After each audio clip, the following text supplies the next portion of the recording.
Wheelchair racers Marcel Hug of Switzerland and Brent Lakatos of Canada. They go head-to-head, sprint to the finish over 5,000 meters, and you know what? They got time for a little fist pump at the end of the race. Talk about best friends, bitter rivals. It's what the games are all about.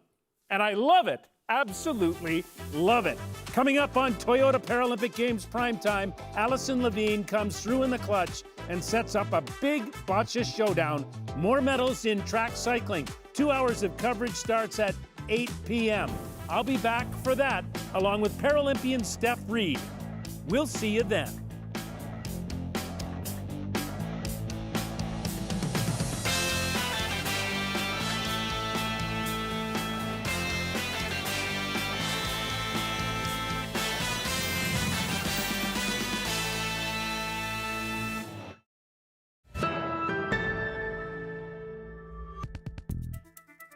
Tonight, out of jail and living at home, former police officer Doug Snellgrove is on parole.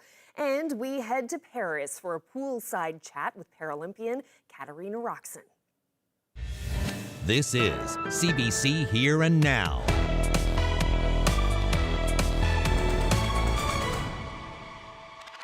Good evening and welcome to Here and Now. We're starting 30 minutes later than usual tonight, as well as all of next week, as CBC brings you coverage of the Paralympic Games in Paris.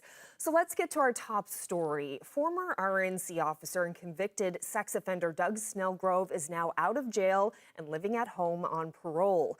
As Here and Now's Malone Mullen reports, he ended up serving less than a year of his 4-year sentence. Doug Snellgrove was originally up for parole next summer. Instead, thanks to good behavior, he was released to his St. John's home earlier this month. Snellgrove was first arrested nearly a decade ago, accused of sexually assaulting a woman while he was on shift and in uniform. He picked her up in his patrol car from a nightclub and drove her home. The survivor testified she could not remember giving consent to sexual acts that occurred between them. It took 3 trials, spotted by protests and public outrage, to reach a verdict. Snellgrove was convicted of sexual assault 3 years ago, but spent the majority of that time out on bail while he appealed his case. All in all, he spent a total of 11 months incarcerated, about a quarter of his 4-year sentence. In its decision earlier this month, the parole board said Snellgrove was a model inmate, keeping his nose clean and staying busy. They said they'd received several letters attesting to his good character and believe he's at low risk to reoffend. Snellgrove appeared to regret the choices he made the night of his crime. The board said Snellgrove made an impulsive decision that was out of character for him. They also noted he wanted to apologize to the victim because Snellgrove said the process had been hard for him, and so it must have been hard for her as well. Snellgrove told the board he told the same truth at each trial, and that is all you can do. The former RNC officer only has one condition attached to his release: to refrain from contacting his victim, known widely as Jane Doe. He told the board he now intends to pursue training in a trade and doesn't want his crime to define him. Malone Mullen, CBC News, St. John's. Well, staying with news from the courts, the man at the center of a massive sexual abuse investigation won't head to trial until next March. Tony Humby will have an 8-week trial running over the span of 3 months. He's facing 33 charges in relation to 10 youth, including sexual assault, sexual interference, and forcible confinement. He's charged alongside 82-year-old Bruce Escott. Now, Escott has already pleaded guilty to 1 charge as part of a plea deal.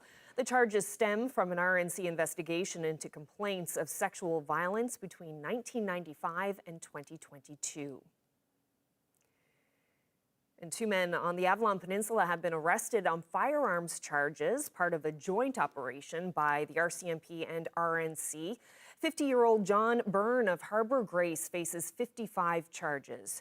2,000 rounds of ammunition was seized from the man's home, as well as 10 guns, including one that was 3D printed. Byrne is facing more than 170 firearms-related charges, including charges from last year tied to 3D printing.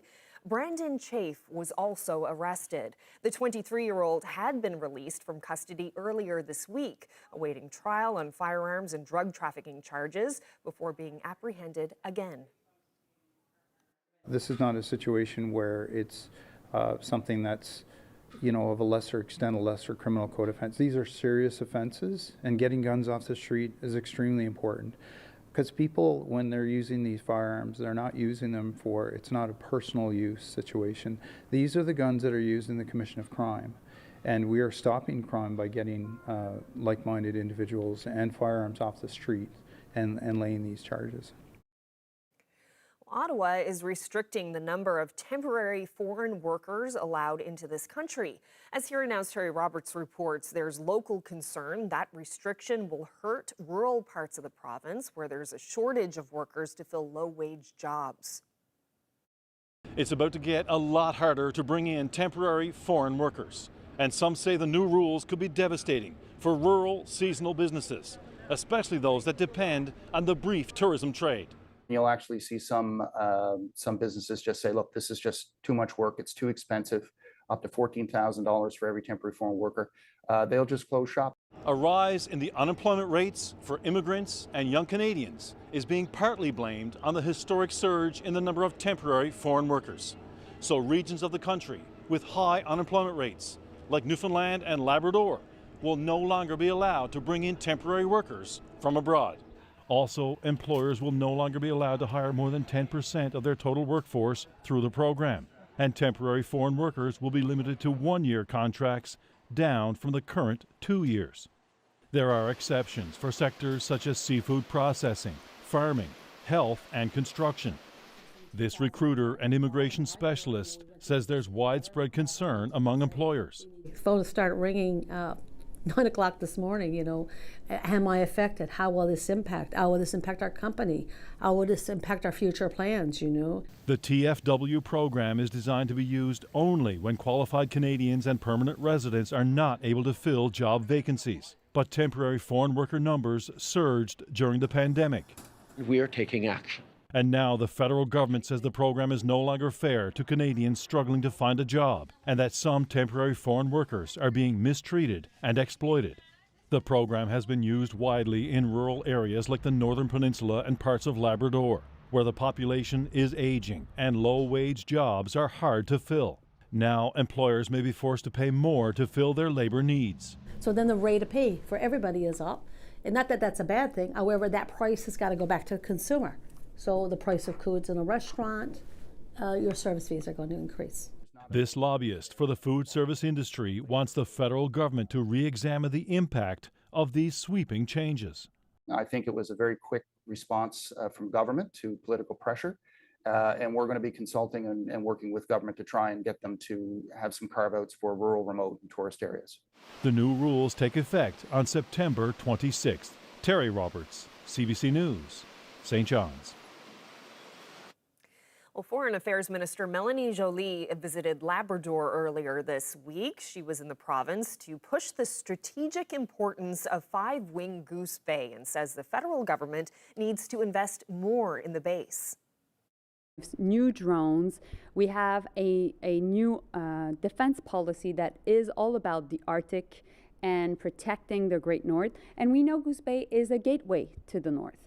So we've already invested in the base by resurfacing a lot of the runways, but we know we can do more because we want to make sure that not only do we do our work as our own military, but we want to attract the Germans, the French, the Spaniards, the Americans that all are interested in this particular base.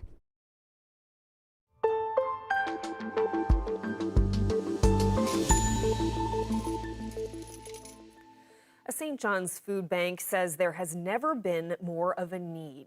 With the school year just about to start, Bridges to Hope is bracing for a boost in the number of parents and children who will need to help putting food on the table this September. Here and Now's Arlette Lazarenko has that story. New clothes, classroom supplies, back to school is a busy time for families. It could also be a costly one.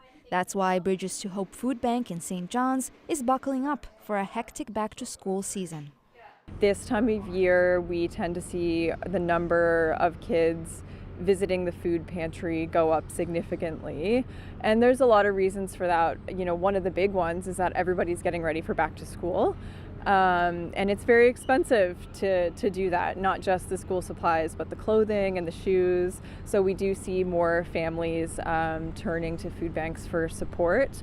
Bridges to Hope has served 1,512 people this month at its food bank, and 39% were children. That's almost 600 children, the highest number of visits Bridges to Hope has ever seen.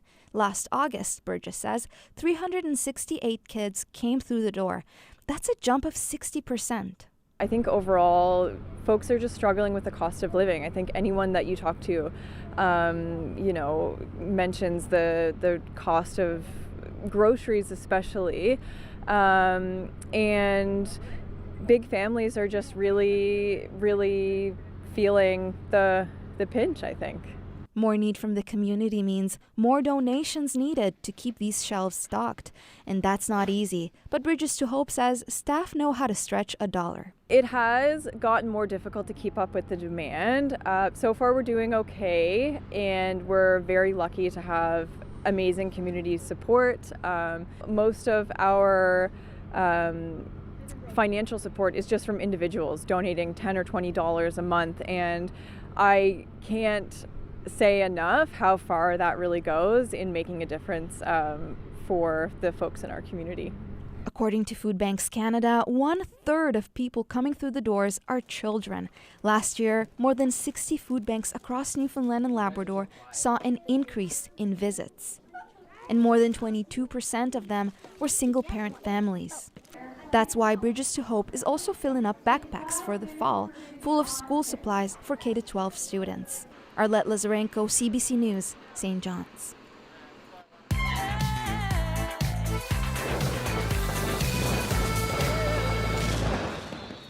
What a nail-biter at the pool in Paris this afternoon, and an emotional day for Newfoundland's own Katarina Roxon. Placing third this morning meant securing a spot in the women's 100-meter breaststroke SB8. But the 5-time Paralympic champion will not be on the podium this time around. Looks like Dimitrov who's leading the way through the opening 25 meters. Katarina Roxon is looking strong as well. Somebody who's got part of a highway named after her near her hometown of Kippens in Canada. The 31-year-old from Kippens was up against swimmers half her age, but we can't forget Roxon was once one of those younger athletes herself. She made her Paralympic Games debut back in 2008 and took home gold in the 100-meter breaststroke at the Games in Brazil in 2016. This morning, Roxon placed third, securing her spot in the second heat, but she came up short, placing last overall. The CBC's Devin Haru spoke with Katarina poolside just minutes later. Katarina Roxon, in your wildest dreams, when you started all of this, could you have imagined that it would lead to Paris in 2024? Definitely not. I started this journey not even knowing what the Paralympics was, so I'm super grateful that I'm here over 20 years later still doing this, and I mean, it's not the result I wanted, it's not how fast I wanted to go, but I'm really grateful for this journey, and I'm super grateful for everyone who supports me through all the highs and especially all the lows. Your boyfriend over there in the crowd waving the Newfoundland and Labrador flag and then switching it to the Canadian flag. It takes a village. Tell me about all the people who have supported you, Katarina. Honestly, I have so much support throughout Canada, but home is where it's at, you know, Newfoundland and Labrador, they send love no matter what I'm doing, and honestly, even here I can feel this tremendous amount of support and love just coming through. The evolution in life and sport for you. Yeah. Tell me about 15-year-old Katarina, and tell me about 31-year-old Katarina right now. You know, 15-year-old Katarina, she was new on the scene. She didn't know what anything was. She was just in awe of everything around her and just taking everything in, and truly enjoyed that entire experience. And now 31-year-old Katarina, she's a veteran. She knows how this goes, and you know, sport, that's how sport is, and as well as life, you know, you have your high moments, you have your low moments, and you take them as they come, and you just learn from everything. You are such an incredible champion. 5 Paralympics, so many people back home are watching this right now. What do you want to say to them, Katarina?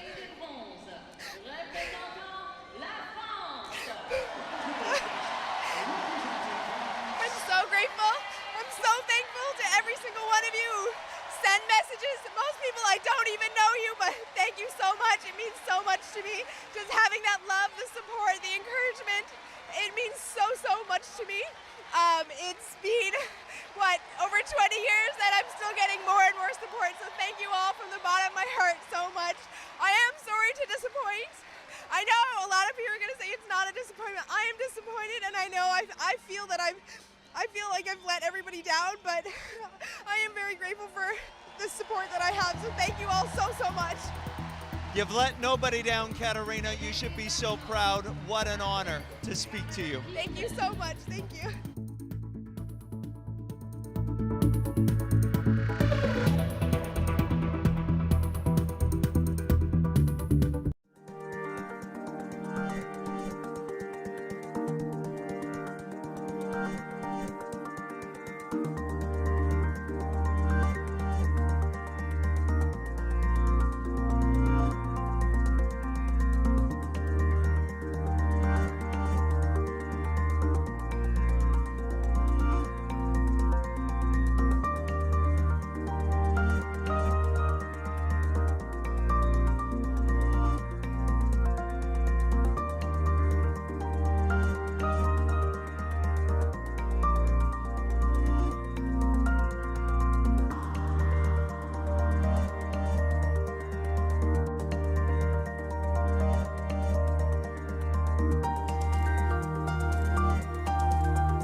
All right, the long weekend is here. I'm sure lots of people wanting to know what the weather is going to be like, whether they're going to head out on the highway to a cabin or even go down to the pedestrian mall for the last weekend. Last weekend, yeah, I mean, beautiful today. We've got a ridge of high pressure that is dominating the weather picture today, and it's bringing lots of sunshine and will through parts of the weekend as well. Let's take a look at where we're sitting today. 20 degrees in St. John's this afternoon, so quite a difference from yesterday.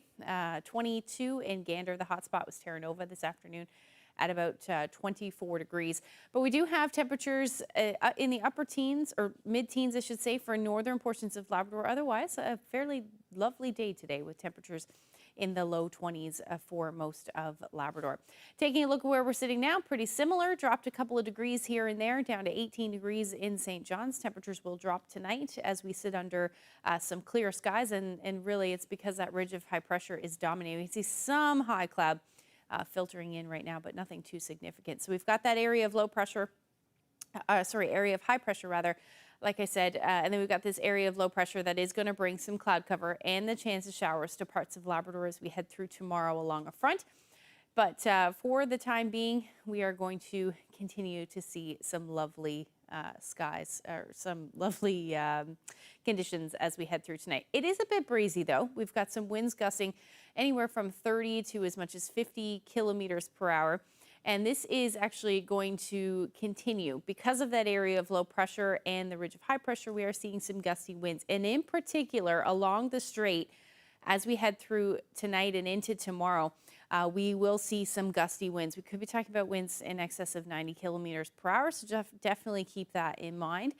Really along the coast, northern peninsula, you could be seeing gusts between 60 to 80. And again, some those of you that are prone to some southwesterlies, or you see southwesterlies, you could see some gusts higher than that. This is going to continue through most of Saturday and into at least the first half of Sunday, but eventually we will see those winds ease as we get into Sunday night. So for tonight, generally clear skies. We'll see some clouds move in up across Labrador, but it is going to be quiet. You'll see those showers move in Lab West by the time we get into tomorrow morning. Overall, temperatures are going to sit in the teens, 10 to about 13 or 14 degrees across the island, and across Labrador, 8 to about 15 degrees. Warmest temperatures will be in Happy Valley, Goose Bay.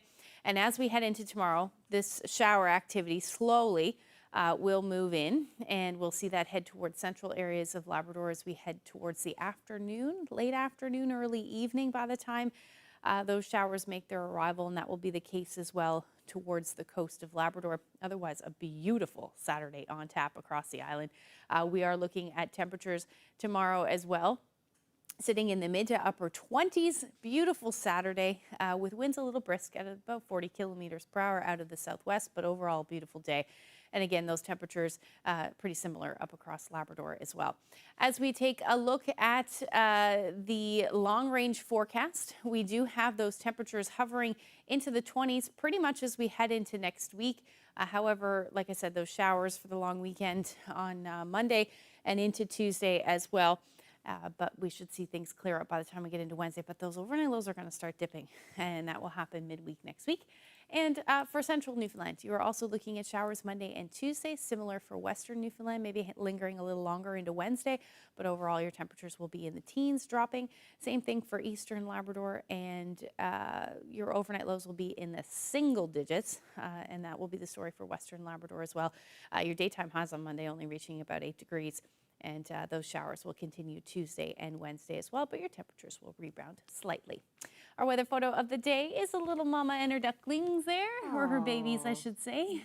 Yeah, sweet. So sweet. Thank you so much. This is just at Jean Ann's cabin outside of Port Saunders there. Thank you for that. If you have any weather photos, send them to nlphotos@cbc.ca. Oh, great shot. Thank you so much for that, Jean Ann. Now, during the summer, we've been dedicating the back half of Friday shows to some of our favorite land and sea lookbacks. Yeah, but before we get to that, let's take a look at who's celebrating birthdays and anniversaries this week. Congratulations to Debbie and Brian Scott in Corner Brook. Today is their 50th anniversary. Anniversary greetings going out to Mark and Kathleen Childs of York Harbour. It's their 51st. Happy 50th anniversary to Bernard and Olive Stratton of Aspen Cove. Wishing Donna and Raymond Bursey of Shoal Harbour a happy 50th anniversary today. 50th anniversary greetings also to Sharon and Roy Baggs from Gander. Ray and Jean Oak of Fogo will celebrate 58 years of marriage tomorrow. Happy 50th anniversary to Jane and Ignatius Penton of Labrador City. Charlie and Barbara Sample of Harbour Grace are celebrating 50 years together. Wishing Wallace and Betty Pitcher of St. John's a happy 55th anniversary. Anniversary greetings going out to two couples, a double wedding here. Minnie and Fred Drover of Hodges Cove and Levi and Myra Churchill in Clarenville are marking 58 years of marriage. Happy 50th anniversary to Frank and Melba Lannon of Clarenville. Barb and Gord Fry from Clarenville are celebrating their 50th wedding anniversary. Happy anniversary to John and Judy Vay of Kelligrews. They're celebrating 58 years of marriage. Happy 60th anniversary to Leona and Irving Gillette of Steady Brook. Happy 61st anniversary tomorrow to Frank and Norma Clark of Botwood. 50th anniversary greetings going out to John and Terry Hart of Conception Bay South. Congratulations to Eugene and Thelma Pierce of Corner Brook, who are marking 52 years of marriage today. Happy 67th anniversary to Gilbert and Hazel Hodder of Fredericton. Wishing Lois and Abe Rideout of Buren Bay Arm a happy 56th anniversary today. David and Gail Stagg of St. John's are celebrating a golden anniversary today. Happy 60th anniversary to Boyce and Mary Anstey of Norris Arm North. Best wishes to Judy and Clarence Jackson of Whiteway, who are celebrating 61 years of marriage. Happy 64th anniversary today to Carl and Marjorie Moores. Happy 65th anniversary to Clifford and Louisa Mitchell from Roberts Arm. Wishing Aubrey and Christine Vincent of Mount Pearl a happy 50th anniversary tomorrow. Happy 66th anniversary to Damien and Marie Ryan of Paradise. Now to some birthdays. Happy 90th birthday to Irene Watkins of Roberts Arm. Doris Snow of St. John's is celebrating her 95th birthday. Birthday greetings going out to Lodrick Gill, who's celebrating his 94th birthday in Clarenville. Happy birthday to Gordon Bartlett of Kippens, who just turned 92. Happy 90th birthday to Eliza Vivian in Gander. Marjorie Noseworthy in Corner Brook just turned 99. Happy 92nd birthday to Loretta Hickey in Logie Bay. Wishing Mary O'Brien of Witless Bay a happy 93rd birthday. It's a 91st birthday for Ethel Strangemore of Mainbrook, now in St. Anthony. Happy birthday to Wilson Stoyles of Goobies, who turns 93 tomorrow. Happy 91st birthday to Lauren Murley of Corner Brook. Happy birthday to Alizia Watkins, who just turned 90. Birthday greetings going out to Joan Costello in St. John's, who turns 99 tomorrow. Happy 92nd birthday to Phyllis Cutler of Wareham. Wishing Pauline Butt of Corner Brook a happy 91st birthday. Gerard Feltham turned 96 this week. Hope you had a great birthday. And happy 93rd birthday to Lewis Skinner in Kelligrews. Lots of love from family and friends. Today, we're going to take you back to a very popular show from 2008.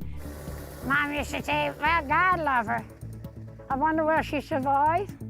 Well, not only did Celie survive, she thrived in the outdoors. We revisit her story just ahead.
Hi everyone, I'm Jane Adey, host of Land and Sea. This fall, we're celebrating a big anniversary, 60 years on the air. So this summer, we've been dipping into our archives of Land and Sea for Here and Now viewers. Today, we're going to take you back to a very popular show from 2008 when host Pauline Thornhill featured Celie Smith of Hawke's Bay on the Northern Peninsula. Here is Celie's story.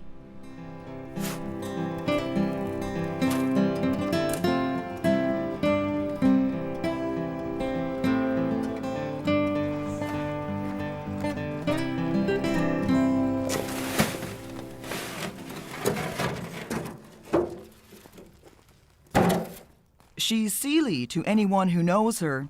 This little powerhouse of a woman who backs down from nothing and works as hard as any man. She says harder. I can outdo any man, to tell you the truth. Right there shoveling that sand. And I'm not ashamed to say it. I might be a little tiny woman, but buddy, I'm going to tell you something right now. And don't forget it. I can lift for anybody. Now, you can understand that much. I back down nothing, not for lifting, not down like this. Although I'm 87 years old, I don't mind lifting it. I like to have something, money enough, not anything else, because I'm not interested in anything else. Money enough to pack in a bag that I can't lift. I've decided to leave it. Don't wear out the wheelbarrow. Celie's second husband, Rolly, can't do this kind of work anymore. Bad knees have left him slightly crippled. He wishes Celie wouldn't do it either. He wishes. That I don't like for her doing gravel. Because I said, well, she said, don't hurt, but that's not the point.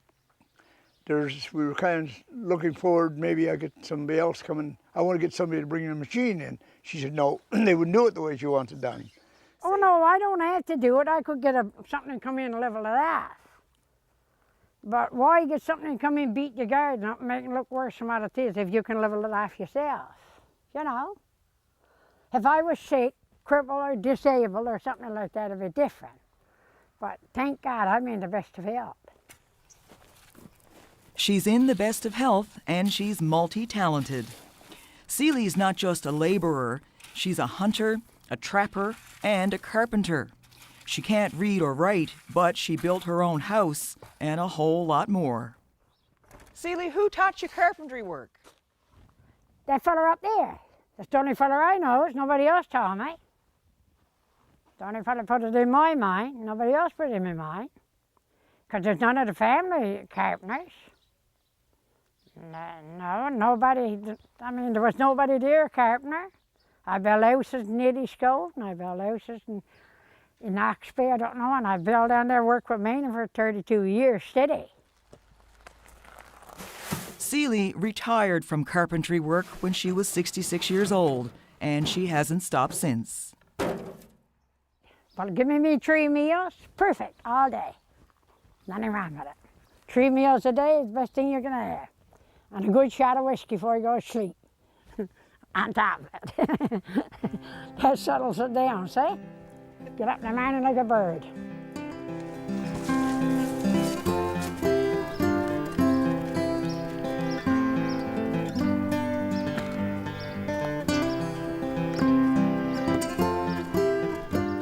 If you think Celie's good with a shovel, you should see her swing a chainsaw.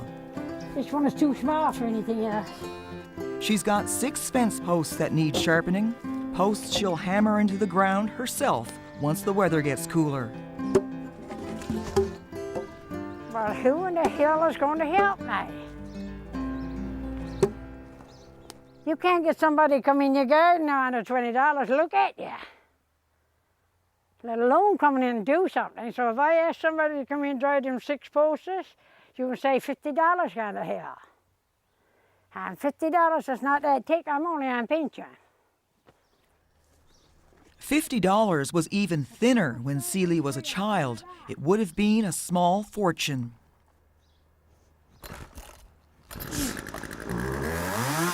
Celie grew up in a remote northern outport near Hawke's Bay in the Depression years, the 30s, when people worked like dogs just to keep themselves fed. There were 11 children in Celie's family, but only 3 boys. So when she was barely a teenager, Celie started doing the work of a man. She felt she had to. Mom used to say, well, God love her. I wonder where she survived. That's all ever she said. She never said nothing to me any more than, well, God love her. I wonder where she ever survived. Because I've been out in all kinds of weather. And my hand's cold, and a young girl is coming on, and I mean, she was nervous, I guess, sometimes. So, but I still survived, and I'm still alive yet, thank God. Celie fished with the men. She worked in the lumber woods with the men. She cut and sawed logs. She built a home for her parents. By comparison, these fence posts are small potatoes. Still, they're enough to give Roly concern. After all, Celie is almost 88. He worries he got me drove crazy, but I don't. That's the reason I have to drink before I go to bed. He drives me crazy. Don't do that, that'll hurt you. Don't do this, it'll hurt you. If I had listened to him, you know where I'd be too? In sat down on the Chesterfield, looking at TV. I don't want that. That's not me. I don't believe in that.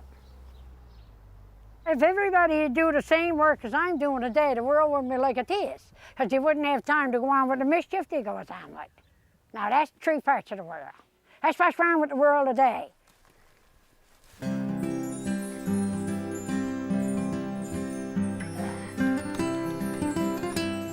Celie has never let go of the old ways.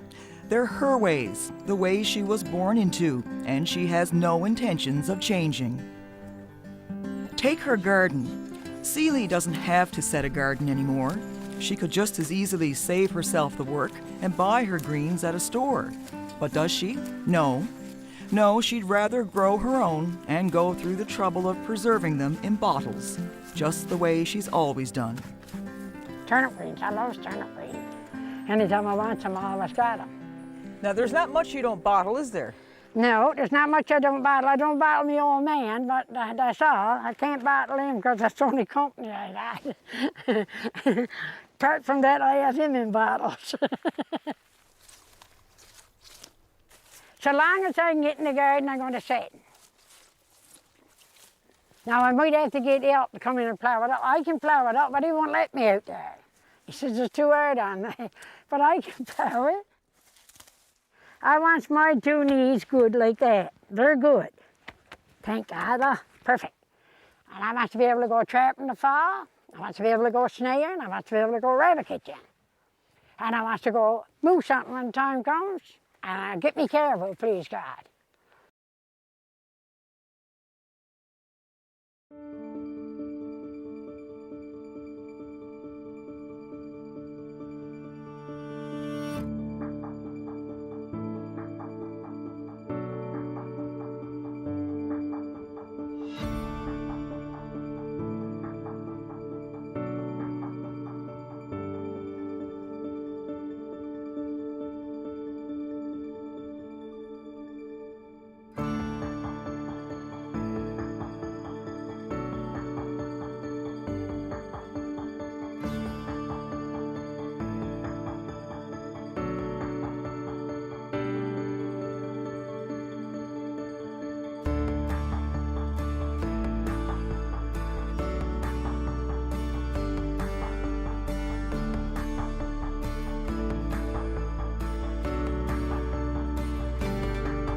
It's near the end of January, the dead of winter. Hawke's Bay is frozen and snowy. Celie turned 88 since we were here last. We see she got her fence posts in the ground. No surprise there. And no surprise to find Celie in the country, checking rabbit snares with her regular hunting buddy, her 23-year-old great-grandson, Jeffrey. Celie's being chauffeured today. The only reason she's not driving her own machine is because she let us borrow it. Is that the first rabbit you caught, my little man? Yeah. Boy, $1. Don't burst in it. Sit in it. Celie has 2 children, both from her first marriage. A daughter living in Ottawa and a son living just up the road from Celie in Hawke's Bay. But Jeffrey lives right next door and has been coming in the country with his great-grandmother since he was a small boy, and doesn't think it's the least bit unusual. I don't, but now some people like I'll talk to you, right? Like what you do today. I was like, oh, me and my great-grandmother went in the woods and done this and done that, right? And they're like, your great-grandmother? I'm like, yeah, like I don't find it weird because I mean, ever since I've been small, I've always been doing it, right? So it don't seem odd to me, but now you tell some people your story or whatever and they're like, your great-grandmother. But no, it don't seem weird to me at all.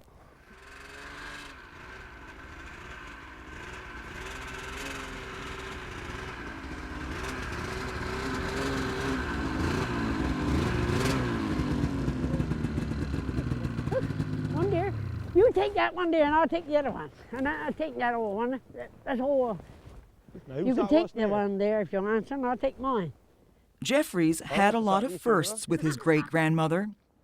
He snared his first rabbit with Celie and shot his first partridge. He was about 10 years old. And he just could hold a gun up. I had a little 410, say? And he get the gun up, and he said, and I showed him what to do, but he never listened. But he always, he's always with me. He killed his first partridge with me. I suppose he caught his first rabbit with me. Because his father was working. I mean, he couldn't take the boy and teach him. And when he out of school, he was with me. She's taught me everything. The first snare I've ever shot, I shot with her. And the first moose I ever shot, I was with her. The first caribou I've ever seen shot and been around, I was with her. I've been all my first, everything. When it comes to ducks, geese, she works with it. In return, Jeffrey's been Celie's constant companion in the woods, and he's made her a great-great-grandmother. Jeffrey's first child was born about 6 months ago, a son. I wish I stays alive long enough to teach him the same as I taught him, but I'm not of the two. I won't know what a gun is then, I suppose. And there's a little one. She's one of a kind. She's amazing. Absolute. That's the only word you can use to describe her, is amazing. She's a wonderful woman. One of a kind.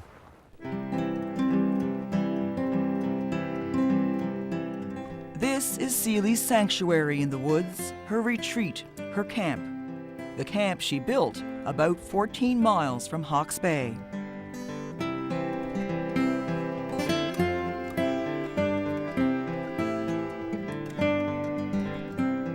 When Celie dies, the camp will be Jeffrey's, but that's not likely to happen anytime soon.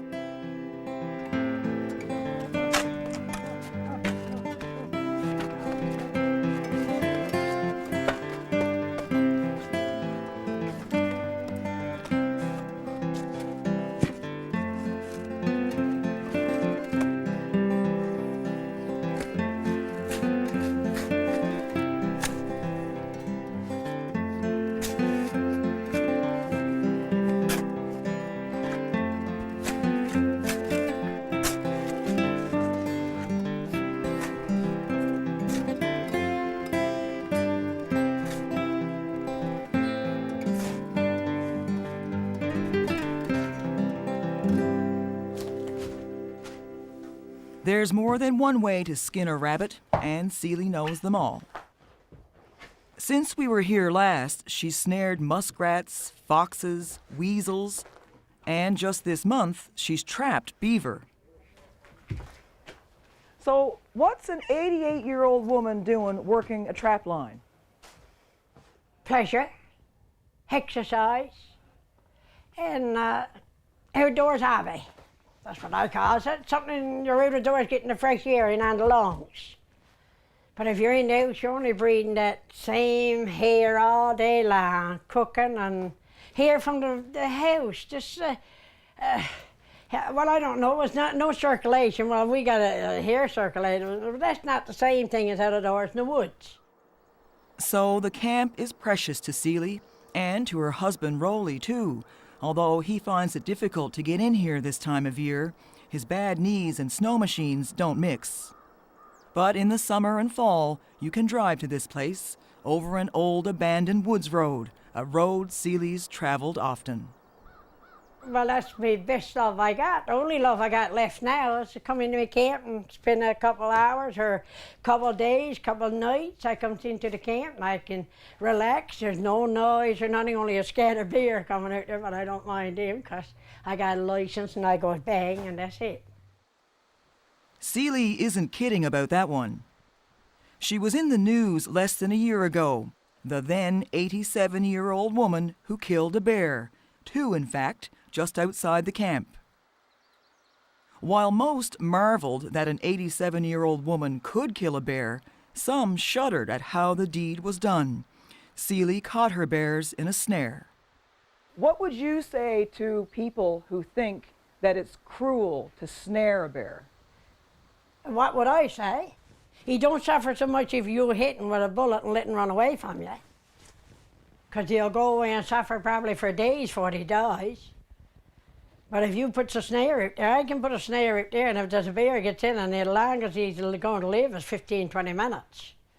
And I don't know if he'll live that long when he goes over the stick. That's what that stick is across there for.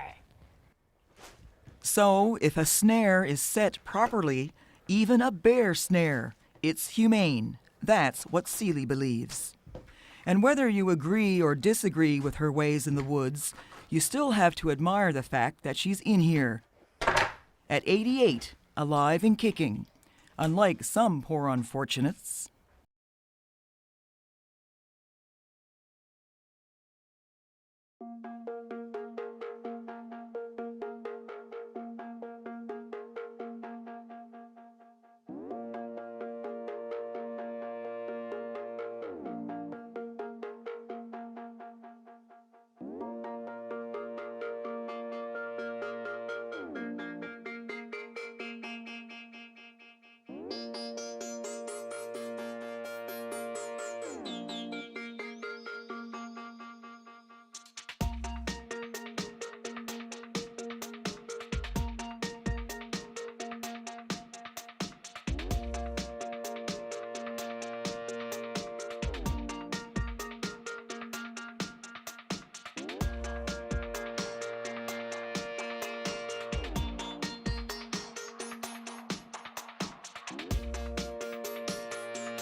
There's just enough light left this day to set a beaver trap.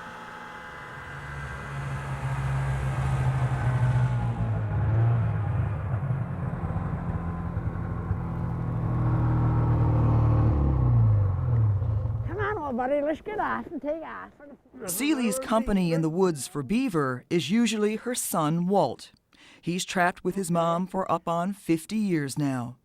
Okay. 2 old beaver. Yeah. All right. Okay. Get you. Get the horse out. Okay. Oh my, geez, I touched the beaver's tail, Walt. You wonder why Celie still does it. You wonder why Walt does too. There's no money in beaver pelts anymore, not like there used to be. Walt can remember getting over $90 a pelt. Now he says you're lucky if you get 30. But they trap anyway, this mother and son pair. Okay. And in Celie's shed back home, there's beaver to show for it.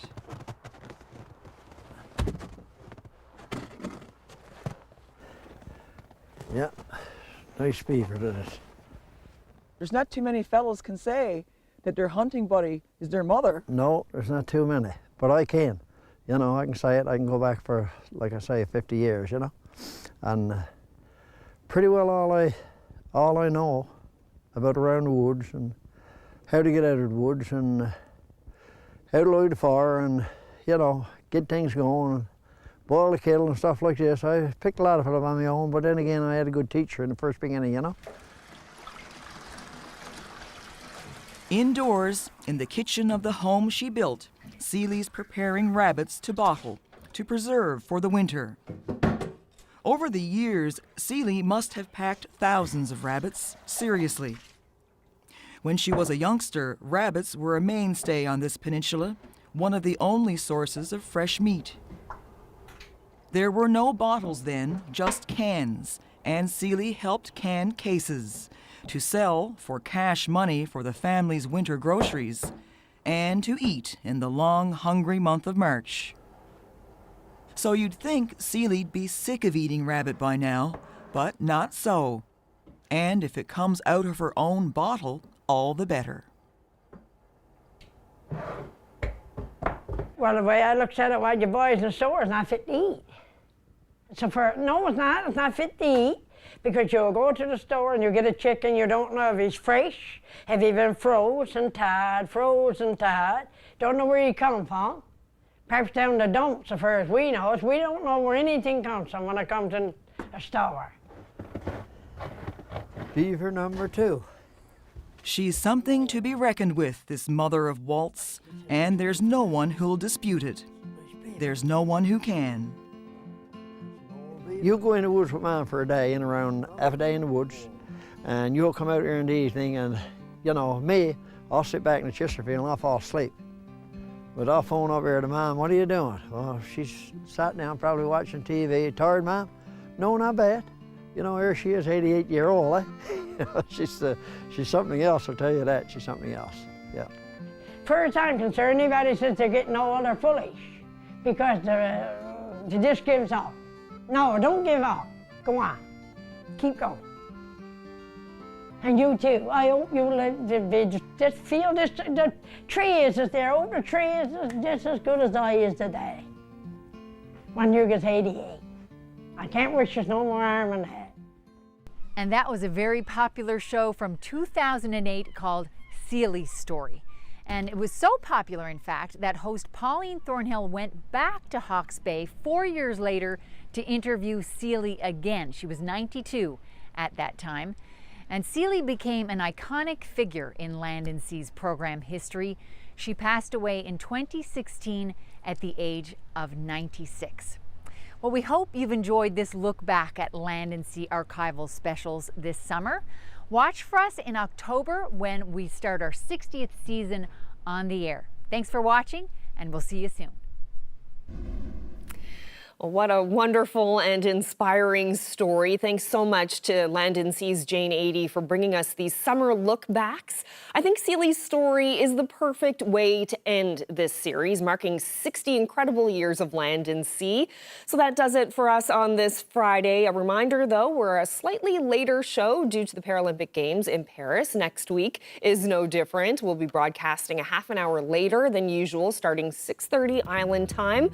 But I'll see you on Monday on Labor Day. Hope you have a wonderful weekend.